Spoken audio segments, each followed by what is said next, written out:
welcome to the Therapy for Black Girls podcast, a weekly conversation about mental health, personal development, and all the small decisions we can make to become the best possible versions of ourselves. I'm your host, Dr. Joy Harden Bradford, a licensed psychologist in Atlanta, Georgia. For more information or to find a therapist in your area, visit our website at therapyforblackgirls.com. While I hope you love listening to and learning from the podcast, it is not meant to be a substitute for a relationship with a licensed mental health professional.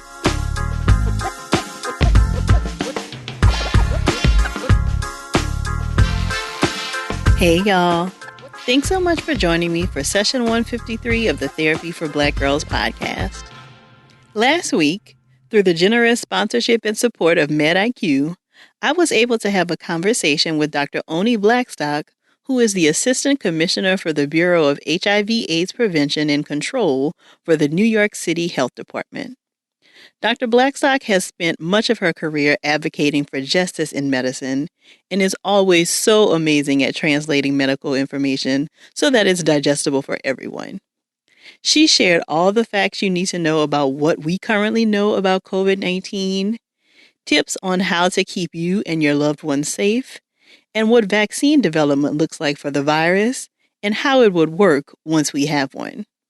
This conversation originally took place on our Facebook page, and it was so good that I wanted to make sure as many of you heard it as possible. Once you've listened, please be sure to share it with your circles as well. Here's our conversation. I'm very happy that you all were able to join us this Thursday afternoon. So those of you who have been following for some time, you know that this is typically our 3 for Thursday time.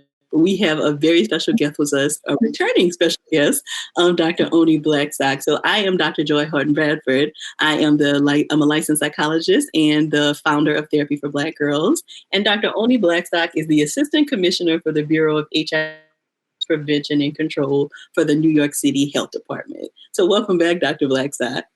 Thanks for having me, Dr. Bradford. Good to see you again. Perfect. I'm very happy to have you back. Janae is in the comments saying that she follows you on Twitter and loves you.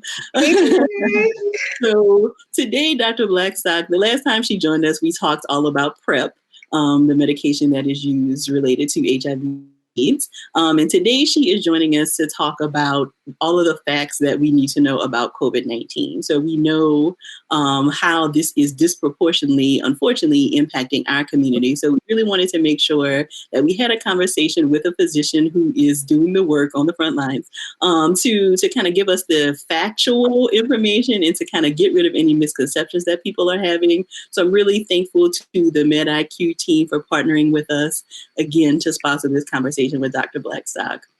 So Dr. Blackstock, and make sure you drop your questions in the comments. So Dr. Blackstock will be answering as many questions as she can. So make sure you're dropping those in the comments. So Dr. Blackstock, I want to first begin by hearing why is this virus so different than any other virus that we've experienced?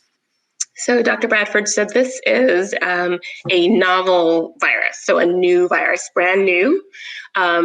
Identified in late December in Wuhan, China, and since then has traveled across the globe.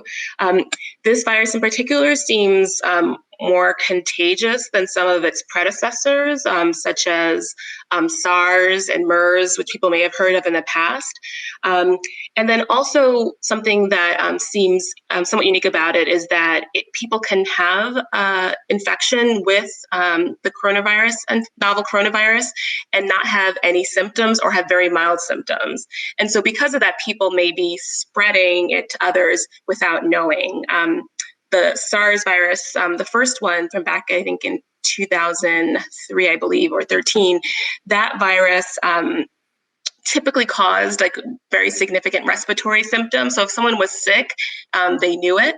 But with the novel coronavirus, there are people who may have no symptoms or very mild symptoms with it and then can spread to others. And something else that we are kind of learning is how it impacts people differently. And so, you know, I think a lot of people have been shocked. And of course, it is on a case by case basis, but that children are not seemingly as impacted, at least by the symptoms of the coronavirus. Can you talk a little bit about that? Right. So we are seeing much, worse outcomes as age increases. So particularly in older people in the population, we're seeing them being disproportionately impacted, hospitalized, and dying from this new coronavirus infection. And the thought is that some of this has to do with sort of differences in the body's response to this new virus. So older people have a more vigorous response in terms of mounting an immune response. So may have like a lot, for instance, the lung involvement that we see when people have really much trouble breathing and the lungs fill up with inflammatory cells. That is more likely to happen in someone who is older than someone who is younger. So these differences in how people are responding by age seem to be one of the reasons why we see it affecting older people more and younger people less. Got it. So what are some of the main things that we can do, Dr. Blackstock, to make sure that we are keeping ourselves safe and our loved ones? Right. So if people have the ability to definitely shelter in place. I know that not everyone has access to safe and warm shelter. But if you do, to definitely stay inside unless you need to go outside for essential items like food or there's like urgent medical care you need. Otherwise, please stay inside. People should probably only be going out every 1 to 2 weeks if they're able to. We understand some people don't have that choice and are still having to work to support themselves and support their families. For those individuals who must leave the house frequently and are in like high contact professions, recommendation is to when they are coming back home, really if they can change their clothes before entering their homes, and then to immediately shower if possible, because that can reduce the risk if there's anything like on their clothes or on their bodies that could be like the virus, and then they could touch a contact surface and then someone in their home could touch it, that could cause spread. So definitely changing one's clothes when one goes home, or just having a different set of clothes for work than for home. Obviously hand hygiene for everyone. So washing your hands for 20 seconds with soap and water or using alcohol-based sanitizer. If you need to reach out to a physician or healthcare provider, seeing whether they have a telehealth option. If you're able to, those are all really important as well. When you cough or you sneeze, make sure you're sneezing into a tissue or into the crook of your arm like this and not using your hands. Avoid shaking hands with people. You can do the Wakanda salute, elbows, whatever it is, but avoid touching other people. Making sure you're disinfecting your home. Making sure also that you're taking care of yourself, that you're like eating well, that you're getting the sleep that you need. I know this is a very stressful time, so people may not be able to get the sleep that they need, but trying to really prioritize sleep. And then also part of health is really the social support that we have from our family and friends. So really trying to maintaining those connections, but doing so virtually. And a part of the reason it sounds like that the recommendation so quickly was for people to shelter at home if they could was because of how easy it seems for the virus to spread, correct? Mm-hmm. Yes, right. So and so that was another thing, right, to add to the issue around physical distancing or social distancing.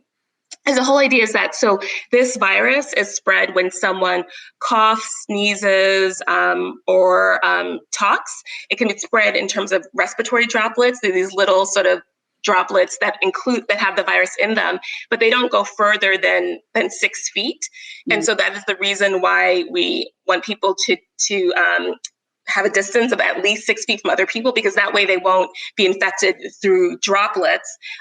It's also spread by if someone, coughs or sneezes, touches their nose, their face, whatever, and then touches a surface or touches mm-hmm. someone else, and then that person touches it and then touches their face. Mm-hmm. So definitely avoid physical distancing, which obviously is an extension of the sheltering in place. But when you do go outside, maintaining at least 6 feet if you can, and avoiding touching your face.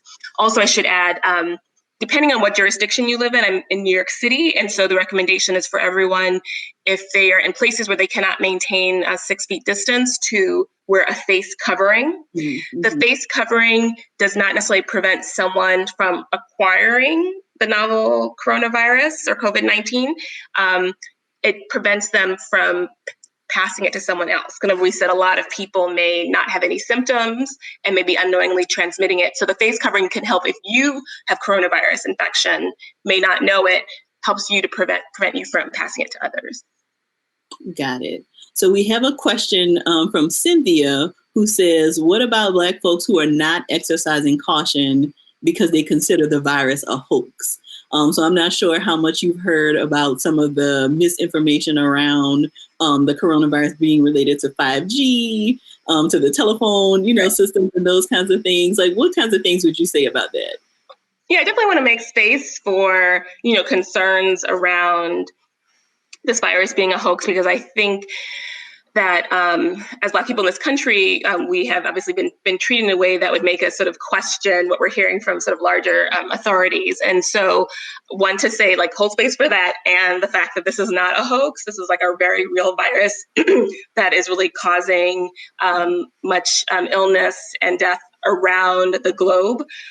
We initially, I think there were also some suggestions that Black people don't get coronavirus infections initially.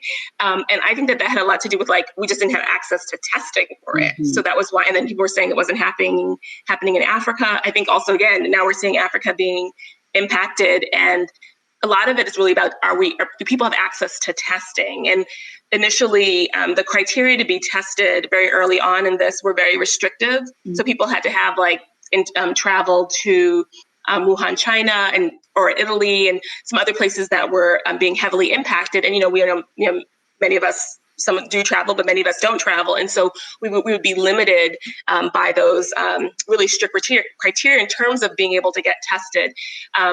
Now testing has opened up more, but we still deal with some of the same barriers, and obviously, provider bias, concerns that maybe our symptoms aren't being treated, aren't being sort of considered serious when they are.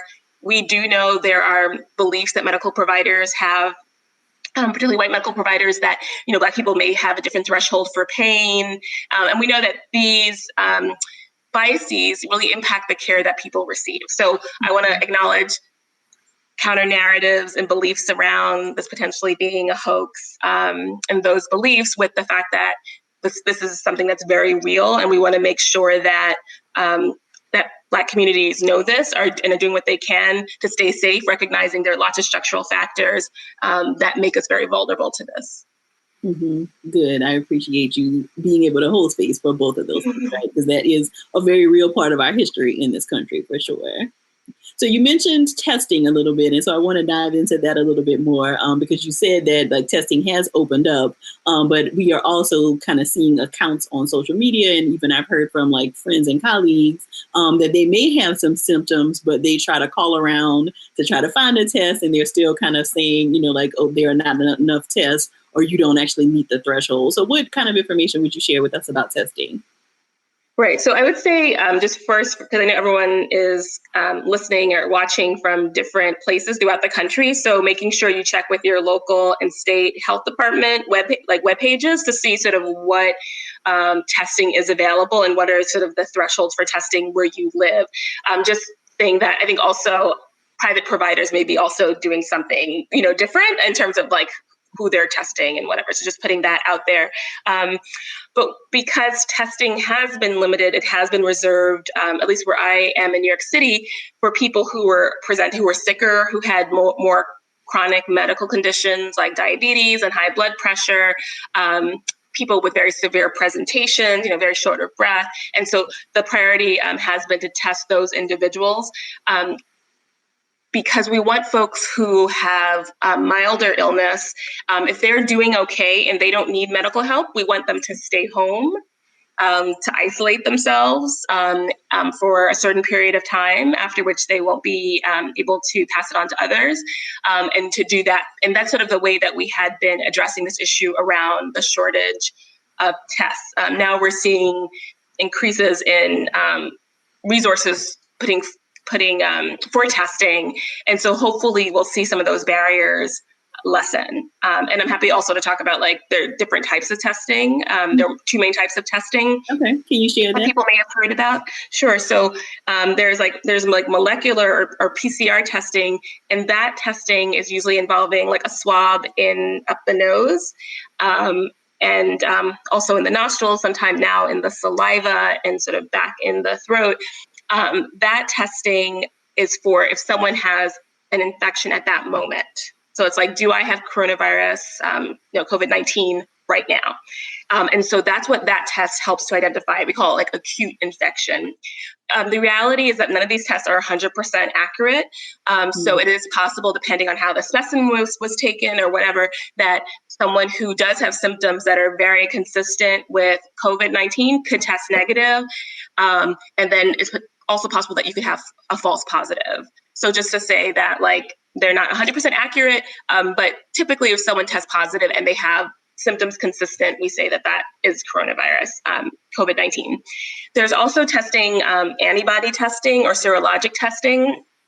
And that, people may hear more and more about that. And that type of testing can help us determine if someone has been infected in the past with the virus that causes COVID-19. Our body, when we're exposed to a virus or bacteria, can often mount an antibody response. But sometimes it doesn't do that necessarily immediately. So that's why this test is not used for testing like a current infection. But it takes time to develop an antibody response. So that's why it can detect whether someone has had a previous infection. All that being said is there are many tests that are flooding the market now, and many of them have very questionable accuracy. And so we just want to make sure that people understand that many of these tests haven't necessarily been validated. And so it's possible that someone can get a false positive. So saying that a test result that says they've been exposed to coronavirus and they had it, and then people will think, oh, well, now I have protection against it, and then they'll go out and do whatever they want to do. And then there are people who could potentially have false negative tests as well. So just to say that there are more and more tests that are coming on the market, and hopefully we will be able to, have more widespread availability of these tests and have them be really accurate. Got it. Thank you for that, Dr. Blackstock. And don't forget to be dropping your questions in the comment section. And for those of you joining us, please make sure that you're sharing this on your Facebook pages as well, so that we can get as many people getting this information as possible. So we saw another question. Why are we having just as many cases in the warmer climates if heat kills the virus? Okay, so it's actually not clear. This is a new virus. Like, we don't know whether he kills it or not. I think we're going to see what happens. We know, and people in Florida, I think, are, in warm climates throughout the world are being impacted. So it's not completely clear whether this is going to have like significant seasonal variation. There is a thought that it is possible that by the summertime things might improve based on all the social distancing and physical and mitigation measures that are being taken. But it's possible that it may come back again in the fall for a second wave along with the flu. So I suspect that I don't know if we'll be going back to normal anytime soon, and that as we see declines in the number of cases and lower transmission of this virus, we may see like a relaxing of the physical distancing. So maybe people may return to work, but not everyone all at one time. Maybe it'll be staggered. People might have alternating schedules. We might see maybe more businesses opening up, but only allowing a smaller number of people inside. So I think that might end up being our new normal. Got it. So let's talk a little bit about this new normal and like what kinds of things would need to be in place for us to be able to even gather again. And I know that one part of that is a vaccine, right? Tell us like where things stand with the vaccine and what would the vaccine even do? Right. Okay. So there are, I think, like dozens of vaccine candidates that are in very early stages of development and investigation. I believe there are 5 vaccine candidates that are in clinical trials, 2 of which I believe are here in the United States. So a vaccine basically prevents or reduces the risk of infection by a virus or bacteria, and it does so by sort of replicating the body's immune response to that virus or bacteria, so that when the body actually does see it, it is ready to protect itself. So just to say that there are lots of stages to vaccine development, and that typical vaccines take usually, and probably there's no typical, but about 10 to 15 years for development. Obviously, things are going to be much more accelerated with a vaccine against COVID-19. And the timeline that Dr. Anthony Fauci from the NIH has put forward is about 12 to 15 months. I have heard him say on the news that they think it's possible that there'll be a vaccine available in the fall, probably for frontline workers, first responders, healthcare workers, sort of more like piloting, testing that. And then for the more general population, if all things go as planned, by next spring. But this is like, that would be like if everything went as planned, there were no issues. But people should know, initially they test vaccines in animal models. They have to see if they're safe, and they have to test them in people who have, healthy people. Like, there are just lots of different steps. And the same thing for treatment as well. There are lots of different, there are preclinical stages. There are phase 1, 2, and 3 stages of clinical trials. The thought is that there will probably be a treatment that's approved before we have a vaccine. And there are a number of dozens of treatments also that are being investigated. The NIH on Tuesday came out with their treatment guidelines for COVID-19. And as of now, it is supplemental oxygen and mechanical ventilatory support. So really helping people to breathe as their body fights off this infection. There are no FDA-approved treatments for COVID-19. There are, people may have heard of like chloroquine and hydroxychloroquine, and the panel at the National Institute of Health recommended that if these are used, that they should be used within the context of a clinical trial, because there was not enough evidence to use them sort of outside of a research setting. So a number of and then also the NIH trial also said they actually recommended against using hydroxychloroquine plus azithromycin. This is what the president had actually recommended as potential treatment. They're saying that the data that they have suggests that it's actually does more harm than good. And then also Kalitro or lopinavir, ritonavir, which is an HIV medication, which has had activity against other coronaviruses. They're also saying that also the risks appear to outweigh the benefits. So those were 2 medications that they were saying definitely don't use. Hydroxychloroquine alone and chloroquine could be used, as well as remdesivir, another medication, but within the setting of clinical trials. So can you explain to us how that window is going to be shortened? So if something typically takes 10 to 15 years before, like, how is it going to be possible for it to get to us so much quicker? Yeah, I suspect it's a really good question. I don't know if maybe the numbers of people that will be enrolled will be much larger. I have to say, I'm not sure how they're able to accelerate this. I do know that there are many people who are collaborating from all over the globe, and I'm sure sort of sharing best practices and what they're learning. I'm sure sort of like putting everyone's brains together will help. And there may be differences in how recruitment is happening, how the trials are being designed that would allow for them to be expedited. So for instance, like if you're able to enroll a larger number of people, you have more power to see whether there's a difference between different treatments. So that may be one way that they're doing this. And can you explain a little bit about a clinical trial? Because there may be people who say sign me up, I want to help. So what does it look like to participate in a clinical trial, and is it safe? Yeah. So there are different stages of clinical trials. So phase 1 are the clinical trials. Those are the first clinical trials that happen in human beings, and those are really testing for safety, and they enroll a very small number of people.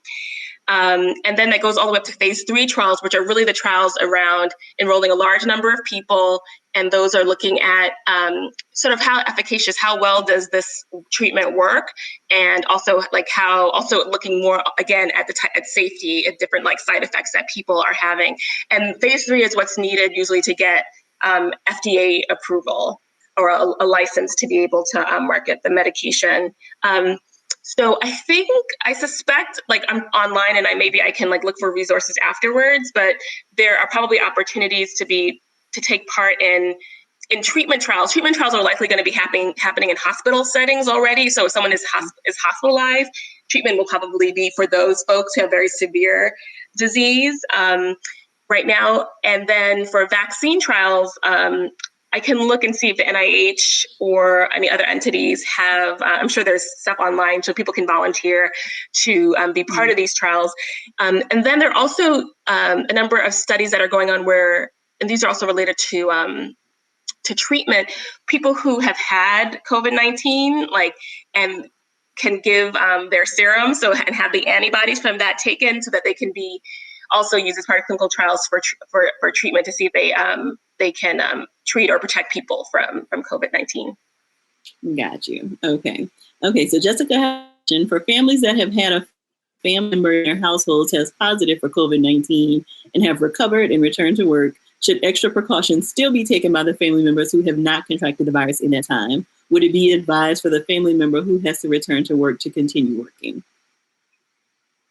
Okay, so with the family member who has to return to work, is that person had COVID or did not have COVID-19? Right, the person tested positive, has recovered, and has returned to work.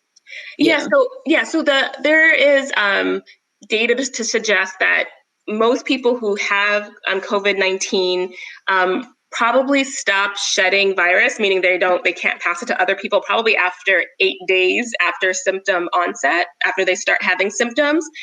And we use this like 7+3 type thing for most healthy people. Like if it's been 7 days since the person started having symptoms, it's been 3 days since they have not had a fever and they haven't been taking any Tylenol or other fever-reducing medication, and they're overall improving, then they can probably, they're not infectious and can probably conduct their business as usual. I would still say for the people in the house who have not had COVID-19, obviously they're potentially at risk, but not of getting COVID-19 from the people who are in the house with them, if they have lab confirmed COVID, if it's been confirmed by a test. And so they should take all the precautions. I think everyone should just take all the precautions in terms of hand hygiene, the physical distancing.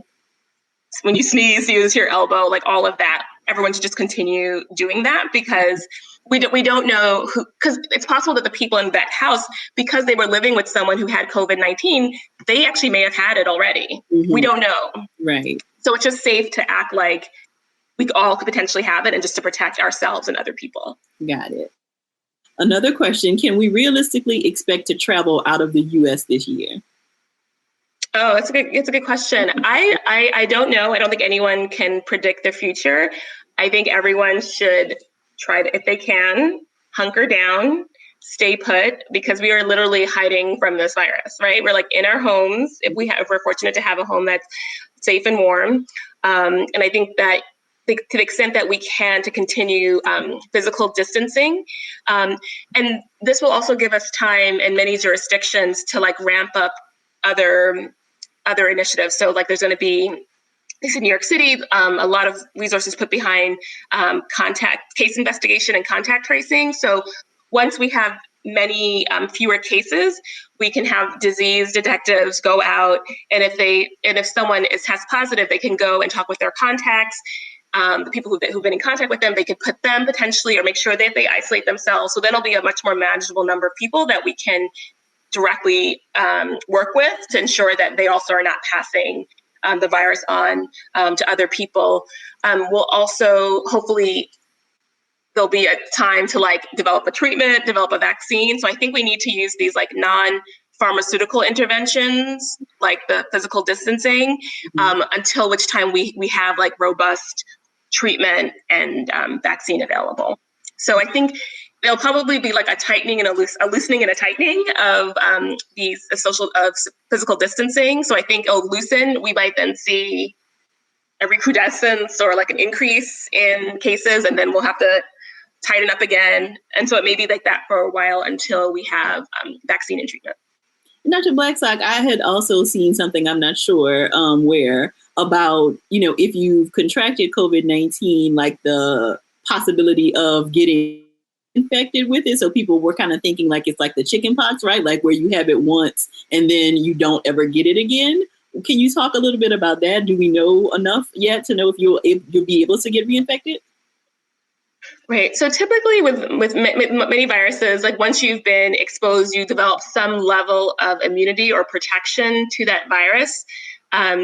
This is a new virus, so we really don't know. I think the thought is that there should be some, we don't know if it's probably not full immunity, but some partial immunity to it that would protect people. But we also don't know, the level of protection and how long that lasts. So I think until we know, everyone should act like they have the potential to be reinfected again and just use whatever precautions are needed. Got it. Okay, so we have another question. Can I get it if I stand in my backyard for 10 minutes? My grandmother is saying the outside air makes her nauseous, but I think her anxiety is getting to her head. Okay, if you're standing in your backyard with nobody else or just with the people that you live with, it is. What'd you say? I said, I'm thinking she's talking about by herself. Yes, no, it's not. No, and they're worried that the wind could blow the virus. Well, she's saying that her grandmother says that the outside air makes her nauseous. Oh, okay. Yeah, I think, no, actually, so solitary, walking, exercising, standing, while maintaining 6 feet from somebody else, you should definitely be safe. Got it. Okay, another question. I heard that it impacts people differently based on blood type. Is this true or is this something being researched? I heard that as well. I don't know the basis for it, and I don't know the data behind it. And probably there are a number of studies that are underway right now. We'll probably get more definitive information about that in the future. Okay. Is it a myth that household pets can get the virus?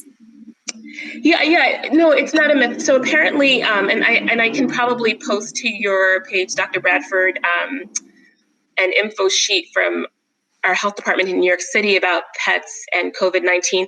But pets can, there have been reports of cats, I believe, potentially dogs cats definitely who have gotten COVID-19. We don't know if it can be passed the other way, like a pet could pass it to a human being, but human being to a pet, yes, has been seen. Has been seen, okay. And another question, how much care and caution should we take with things like groceries or packages from Amazon, for example? Yeah, no, this is a really good question. And I think heard something from the CDC about this. I think the thought that packages from supermarket being contaminated, it's probably very unlikely in terms of the ability of the virus to live that long on these various surfaces. But I don't think it's unreasonable. And I do this too when I get my Amazon packages, like the boxes, I do let them sit for 24 hours. You know what I mean? Or if you do manipulate them or touch them, just making sure you use gloves. That can be something that's helpful if you don't have time to let it sit, and then just washing your hands afterwards, or just doing whatever you need to, and just making sure you have the correct hand hygiene, that you're washing your hands for 20 seconds with soap and water, or using a alcohol-based sanitizer. Okay, so the information that had been circulating around, having this whole separate staging area in your home, when you bring your groceries in, you wipe it all down and do all of these things, you're saying that is likely not necessary. Right. And there have been no case reports of people getting COVID-19 from their groceries. Okay. Yeah. Got it. So I know in our community, we have been talking a lot just about the anxiety related to things reopening. So what kinds of suggestions maybe would you have around? And I think so much of it is still kind of up in the air because we don't even know how things are going to be reopening. I think imagine there's going to be a lifting of the gate, so to speak, and we all are free to kind of roam a little bit more. But what kinds of suggestions would you have for people in managing their anxiety about how these things are going to be reopening? Right. So I think with this whole situation, it's I'm sure you've probably seen this as a psychologist, that diagram was the things that are in your sphere of control and those that are outside your sphere of control. So just continuing, when you're going outside, depending on the rules in your jurisdiction, face coverings, the same thing, hand hygiene, physical distancing, just whatever you can do that's in your power to stay safe without, obviously this is a very anxiety producing experience for many people, but there are things that we can do and that we do have control over. So I would just do those things, and do what makes sense to you. Like I obviously large gatherings, I would probably be very concerned about those. And I suspect that we aren't going to have very large gatherings for a while now, stadiums filled with people. Probably not. I think, there's so much uncertainty. And so we just kind of have to really take it a day at a time. Got it. Okay. Is the CDC testing circulated air in buses, trains, grocery stores, elevators, nursing homes, or are they still focused on direct person-to-person contact? Okay, so the data that we have, again, suggests that this is passed by droplets, like the droplets that if someone's coughing, sneezing, talking, that in close proximity to you, that could spread that way, or usually by falling on a surface and someone touches that and touches their face. There has been some data to suggest that this is also airborne. And so I know some hospitals are taking also airborne precautions, meaning that it can be it's all in the air, no matter where you are, people can get it. But typically I believe the CDC has been focusing on this being acquired through droplets. So close contact with one another. Okay. Another question I had missed, excluding the age factor, say 2 40-year-olds are both exposed. Why might one be very sick or even die and the other have no symptoms at all? Yeah, I think this is the $1 million or whatever the $1 million question is. It's why do people have such different responses? You'll see, I know a couple where they both had COVID-19, and actually several, and the one person, the couple got deathly ill and the other person did not. And it's really about, we don't know why, but again, as I said, it's about how the body responds to seeing this new virus. And there's variability in how our body, it could be based on, what we've been exposed to in the past, it could be related to sort of hereditary issues, whatever it is, but people respond very differently. We do know that when people are older, when they have other chronic conditions, that increases the risk for severe illness. Okay. So diabetes, high blood pressure, chronic lung disease, kidney disease, heart disease, cancers, all those seem to have some association with more severe disease. Okay. Another question, with the dearth of Lysol and Clorox products, what's the best way to clean counters and floors? So if people can't get their hands on the common cleaners, what might they be able to use? Oh, that's a good question. I think any alcohol-based, cleaner. I'll look at this so I don't want to give people the wrong information. I believe soap and water, any alcohol-based cleaners should work just fine. And I'm hoping people should have access to even those things right now. Yeah, but I can take a note and see if the CDC has a link to alternative options. Got it. And please stay tuned to the page, because if there's anything that we didn't answer here or Dr. Blackstock has additional resources, then we will post those on the page as well. How about COVID and kidneys? Do you know much about how it's impacting kidneys and the impact on people with kidney disease? I do know that, as I mentioned, so folks who do have renal disease seem to be at higher risk for more severe illness with COVID-19. And we are seeing that people, even if they did not have end-stage renal kidney disease, are requiring dialysis, are seeing their kidneys fail while they're infected. So it could be that, people, as I mentioned, diabetes, hypertension, all of those things predispose to kidney disease. And so having the stress of the COVID-19 disease is an added stress on the body. And so there may be some level of susceptibility that people have anyway to worsening renal disease or severe renal disease. So that may be related to it. But I don't have specific data on it, just to say that kidney disease is a risk factor for severe illness. And then people are seeing in those with severe illness worsening renal disease. Charnel, the video, she's asking, is there a recording? So the video will be up on the Facebook page. It's not going to go anywhere, so you can be able to catch it if you missed some of the beginning. What about taking off your shoes on the inside after you go outside? Is that a good suggestion? Yeah. I think all these measures, if it's like a low barrier thing a low threshold thing that you can do, like take off your shoes, particularly for people who are in essential fields who are having a lot of contact with people. Yes, definitely taking off your shoes before you go inside would be helpful. That's a recommendation for like healthcare workers and other folks who may be exposed. Okay. And another question, is there a correlation between COVID-19 and people who had the flu shot previously?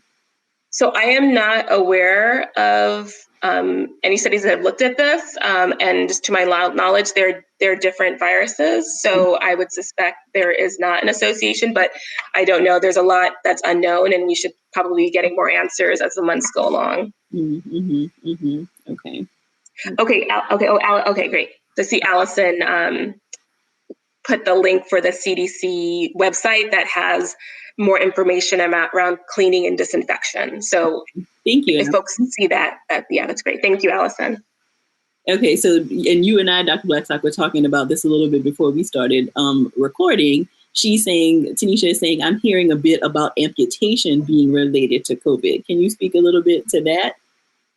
Right, so it seems like the virus causes lots of different clinical manifestations. So we're seeing that it causes like a higher propensity or a likelihood of having like blood clots.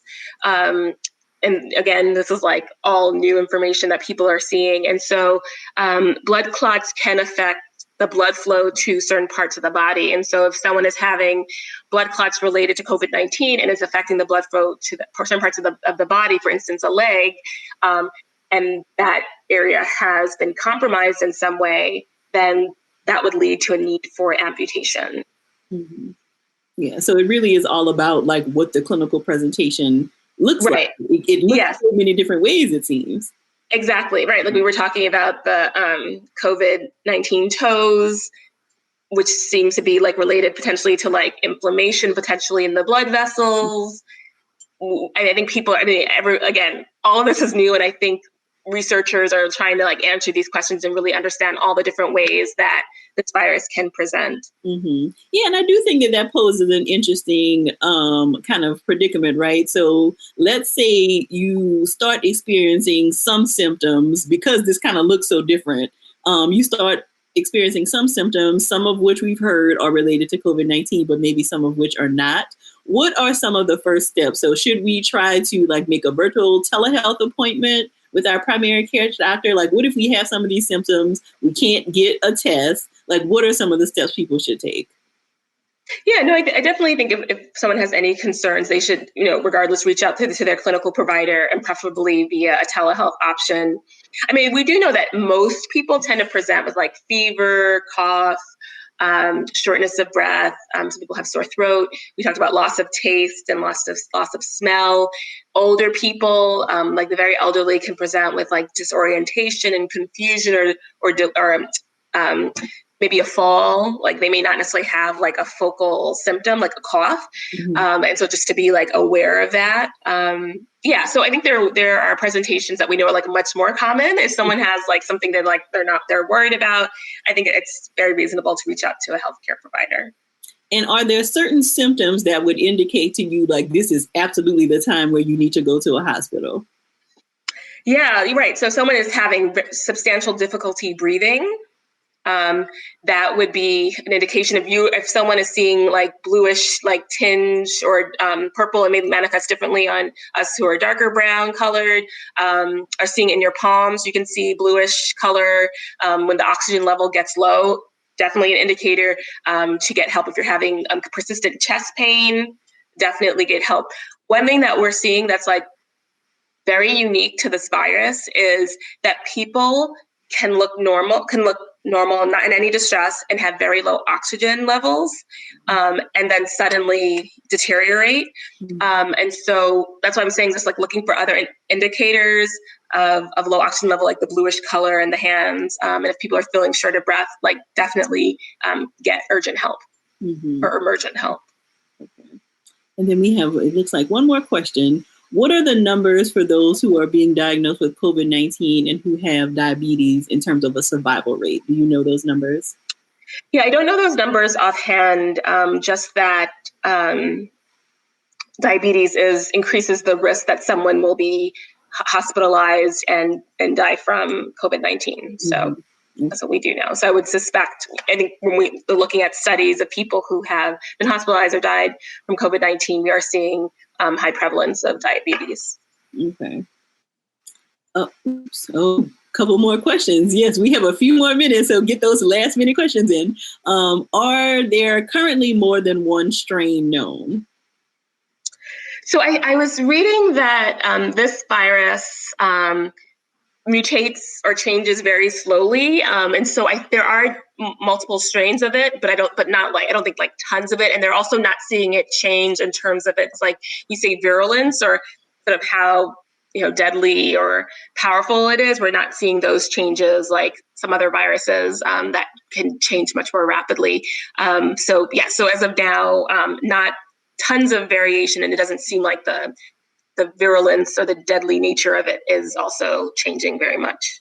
Got it. Okay, so Naomi has a bit of a different question. She's a med student who's been dismissed from rotations as a part of the health system's policy to mitigate transmission by removing all med students from clinical care. I want to stay in tune with all that's going on, but it's a bit overwhelming, especially with the shock of getting removed from clerkships in a pandemic. What would you say are key things to stay abreast of during this time? How can we best use this time to learn for the future, given that this will probably not be the last pandemic we encounter? Yeah, I know it's a great question, and I'm sure it's like a very challenging time, being like removed from your clerkships and wanting to be help and not always being able to directly help. I think learning as much about this virus as possible. Literally, there is new information every day. There's a lot of information in the clinical, the research literature, but there's a lot around like equity issues as well. And so I think what might be interesting is to figure out like how, if Naomi is interested, in terms of like one really wonderful, I think, side effect of this is that we're seeing mutual aid, like communities coming together really to support one another and support the most vulnerable. So I think there are ways to help there, if it means like seeing if there are vulnerable members of her community that need help with getting groceries or getting their medications or whatever it is, like helping to fill in some of those gaps and be like a safety net for people who may be much more vulnerable to this disease than others. Mm-hmm. 2 more questions. Do we know which hospitals have clinical trials for hydroxychloroquine? Now that the preliminary results show increased death, is it still ethical to keep testing in high minority areas like New York City?